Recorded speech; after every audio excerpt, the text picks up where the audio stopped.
Hello, students. Here I am Karishma and back with your next lecture from chapter 2 of your democratic politics, where we are on the topic what makes India a federal country.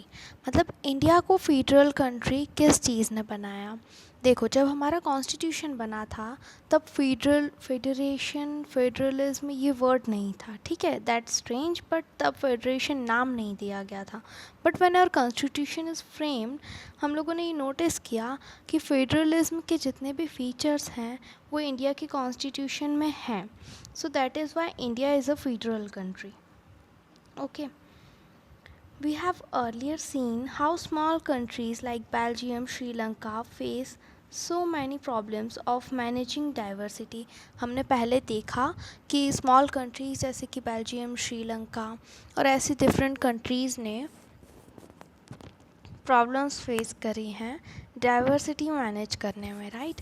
Diversity manage करना मतलब कि जैसे कि हम देखते हैं हमारी country में different languages, different religions, different cultures सब एक साथ रहते हैं, एक यूनिटी के साथ रहते हैं।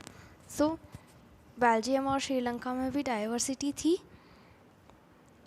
What about a vast country like India, मतलब कि अगर आप देखोगे कि इंडिया की बात सोचोगे जहाँ पे with so many languages, religions and regions, जहाँ पे बहुत सारी लैंग्वेजेस और रिलीजियंस और रीजन्स होते हैं।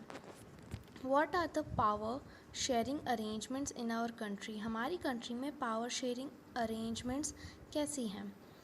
Let us begin with the constitution, हमारा कॉन्स्टिट्यूशन कैसा है उससे बिगिन करते हैं। India had emerged as an independent nation after a painful and bloody partition. India एक इंडिपेंडेंट नेशन कैसे इमर्ज बन के निकला है, एक पेनफुल दर्दनाक ब्लडी पार्टीशन से, मतलब बहुत खून खराबा होने के बाद, पार्टीशन होने के बाद इंडिया इंडिपेंडेंट बना है। Soon after independence, several princely states become a part of the country.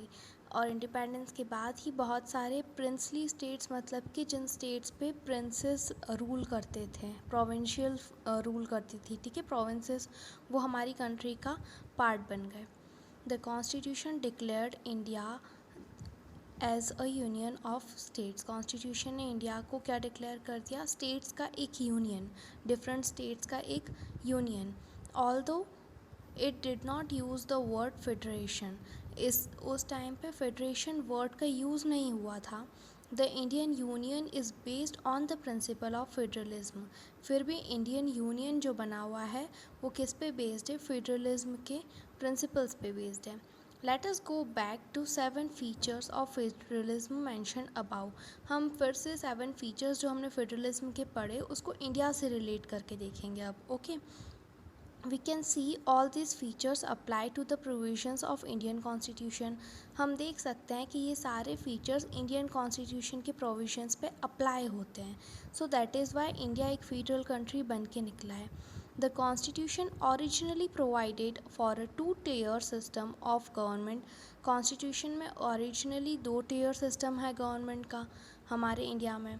The union government और what we call the central government representing the union of India and the state government, मतलब कि एक तो हमारी central government है जो हमारी India की यूनियन को रिप्रेजेंट करती है और दूसरी कौन सी है, स्टेट गवर्नमेंट्स हैं। लेटर मतलब कि बाद में, स्टार्टिंग में ओरिजिनली तो 2 गवर्नमेंट ही है, लेकिन later on a third tier of federalism was added in the form of panchayat and municipalities, एक तीसरा टायर ऐड हो गया, वो कौन सा है, panchayat and municipalities. As in any federation, these different tiers enjoy separate jurisdiction, मतलब कि जैसे कि किसी फेडरेशन में होता है, ये डिफरेंट टेयर्स जो हैं ये अपना सेपरेट जुरिस्डिक्शन को एंजॉय करते हैं, मतलब कि अपना रूल करते हैं सेपरेटली।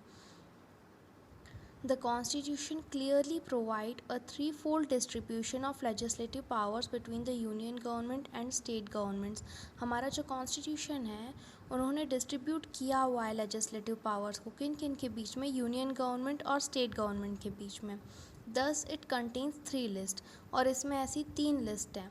अब स्टूडेंट्स हम जो पढ़ने वाले हैं वो है यूनियन और स्टेट गवर्नमेंट के पास पावर्स का दायरा, ज्यूरिसडिक्शन किस किस वे में है, किस ऑर्डर में है, किन एरियाज़ में है, right. Union list include subjects of national importance such as defense of the country, foreign affairs, banking, communications and currency। अब देखो यूनियन लिस्ट में मतलब कि सेंट्रल गवर्नमेंट क्या क्या गवर्न करती है, फॉरेन अफेयर्स गवर्न करती है, कंट्री का डिफेंस, बैंकिंग, कम्युनिकेशन और करेंसी से रिलेटेड जितनी भी चीज़ें होती है वो यूनियन सेंट्रल गवर्नमेंट क्या करती है, गवर्न करती है। They are included in this list because we need a uniform policy on this matters throughout our country। और इन सभी को ऐड किया गया है यूनियन लिस्ट में क्योंकि पूरी कंट्री में ये एक जैसी एक प्रॉपर यूनिफॉर्म पॉलिसी होनी चाहिए इन टॉपिक्स के ऊपर, ठीक है, जिस पे पूरी कंट्री में सभी सिटीजन्स क्या करें, फॉलो करें। The union government alone can make laws relating to the subject mentioned in the union list.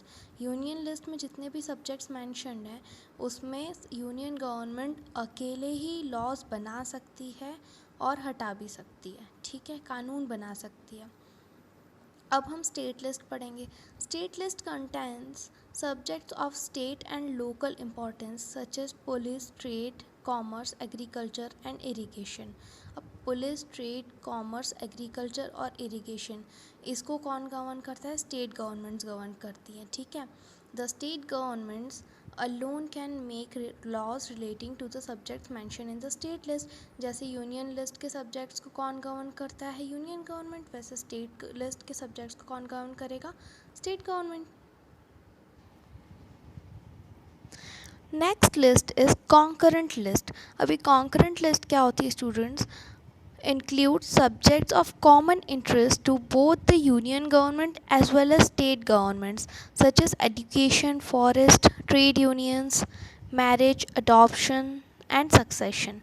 ऐसी टॉपिक्स, ऐसे एरियाज़ जिन पे यूनियन गवर्नमेंट और स्टेट गवर्नमेंट्स दोनों को मिलके उनके कॉमन इंटरेस्ट की कोई एरियाज़ होते हैं तो दोनों को मिलके डिसीजंस लेने पड़ते हैं। जैसे कि एजुकेशन, अब मान लो आज आप यहाँ पे स्टडी कर रहे हो, अगर आपको जैसे फर्दर स्टडीज़ के लिए दिल्ली जाना है या किसी और स्टेट में जाना है तो एजुकेशन रिलेटेड लॉज जो है वो स्टेट गवर्नमेंट और यूनियन गवर्नमेंट दोनों मिल के बनाएगी आपके लिए।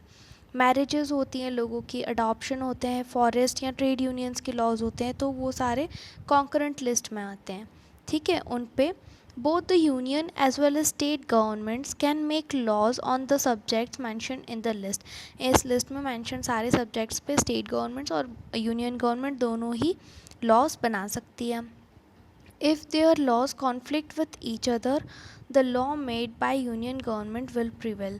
मतलब ऐसा कोई लॉ, ऐसा कोई कानून अगर होता है जो एक दूसरे के ख़िलाफ़ हो, मतलब कि स्टेट गवर्नमेंट का कोई रूल हो और यूनियन गवर्नमेंट का कोई रूल हो लेकिन वो एक दूसरे के अपोज़ में हो, तो यूनियन गवर्नमेंट का जो लॉ है वो माना जाएगा, उसको प्रायोरिटी दिया जाएगा, ठीक है। What about subjects that do not fall in any of three list? ऐसे सब्जेक्ट्स जो किसी भी लिस्ट में नहीं आते हैं तीनों में से, उनका क्या? और subjects like computer software that cam up after the constitution was made. मतलब कॉन्स्टिट्यूशन बनने के बाद जैसे कि कंप्यूटर सॉफ्टवेयर से रिलेटेड टॉपिक्स हैं, तो ये वाले सब्जेक्ट्स, ये वाले एरियाज़ पे किसका रूल चलेगा, कौन इसके लॉज बनाएगा?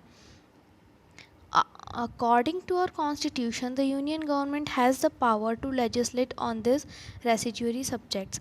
कॉन्स्टिट्यूशन के अकॉर्डिंग यूनियन गवर्नमेंट के पास वैसे पावर होता है कि ऐसी रेसिड्यूरी सब्जेक्ट्स के पास क्या करे, वो लेजिस्लेट करे, ठीक है, कानून बनाए।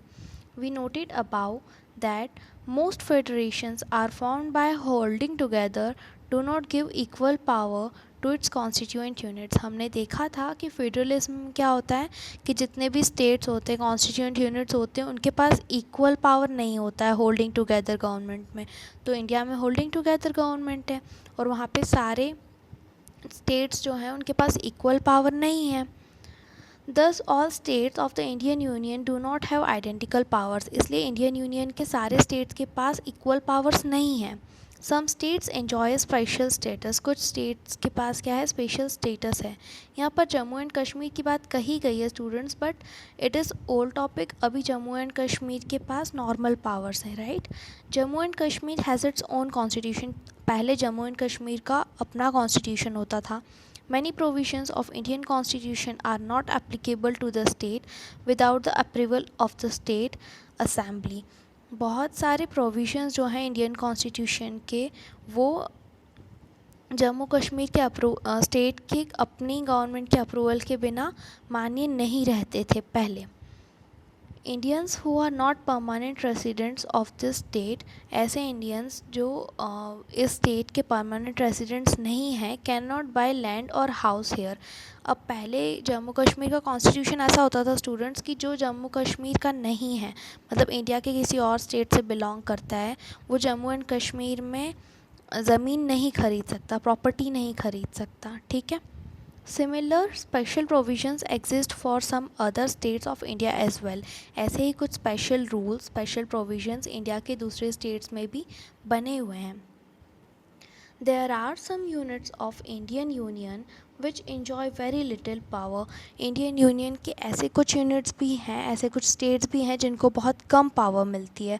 These are the areas which are too small to become an independent state but which could not be merged with any of the existing states. मतलब कि ऐसे एरियाज़ कुछ ऐसे एरियाज़ भी हैं जो इंडिपेंडेंट स्टेट तो नहीं है, लेकिन वो अभी जो एग्जिस्टिंग स्टेट्स हैं उसमें मर्ज भी नहीं किए जा सकते हैं। कौन से एरियाज़ होते हैं students? These areas like Chandigarh और लक्षद्वीप और capital city of Delhi are called union territories. इनको यूनियन टेरिटरीज़ बोला गया स्टूडेंट्स। ये कुछ सिटीज़ होती हैं जो कि पूरे स्टेट के इक्वल तो नहीं होती है, इतनी बड़ी भी नहीं होती कि उनको स्टेट माना जाए इंडिपेंडेंट, बट वो किसी स्टेट में मिलाई भी नहीं जा सकती, उनको हम क्या बोलते हैं? Union territory. These territories do not have the powers of a state. In territories के पास अपना एक स्टेट की पावर्स नहीं होती हैं। The central government has special powers in running this areas. In areas को रन करने के लिए किसके पास स्पेशल पावर्स होते हैं? सेंट्रल गवर्नमेंट के पास। This sharing of power between the union government and the state governments is basic structure of the constitution. यही union government और स्टेट गवर्नमेंट का जो पावर शेयरिंग है, ये बेसिक स्ट्रक्चर है हमारे कॉन्स्टिट्यूशन का। It is not easy to make changes to this power sharing arrangement. इस पावर शेयरिंग अरेंजमेंट में चेंजेस बनाना ईजी नहीं है। The parliament can not on its own change it's arrangement. मतलब सांसद, पार्लियामेंट मतलब क्या? सांसद अपने आप से इस अरेंजमेंट को चेंज नहीं कर सकता। Any change to it has to first passed by both the houses of parliament with at least 2/3 majority. कोई भी अगर चेंज है पार्लियामेंट के दोनों हाउसेस में, दोनों सांसदों में 2/3 मेजोरिटी से क्या होना चाहिए? जीतना चाहिए, तभी वो चेंज होगा, पॉसिबल होगा। Then it has to be rectified by legislatures of at least half of the total states. मतलब टोटल स्टेट्स के हाफ लेजिस्लेचर्स में ये रेक्टिफाई होगा, प्रूव होगा, वेरीफाई होगा, उसके बाद में वो चेंज पास किया जाएगा। The judiciary plays an important role in overseeing the implementation of the constitutional provisions and procedures. Constitutional provisions और procedures पे ध्यान रखना और उनको implement करने में judiciary का बहुत important role होता है, न्यायपालिका। ठीक है। In case of any dispute about the division of the powers, the high court and supreme court make a decision. मतलब कि अगर कोई डिस्प्यूट होता है तो उस मामले में सुप्रीम कोर्ट और हाई कोर्ट डिसीजन लेते हैं, उनके पास पावर्स होते हैं।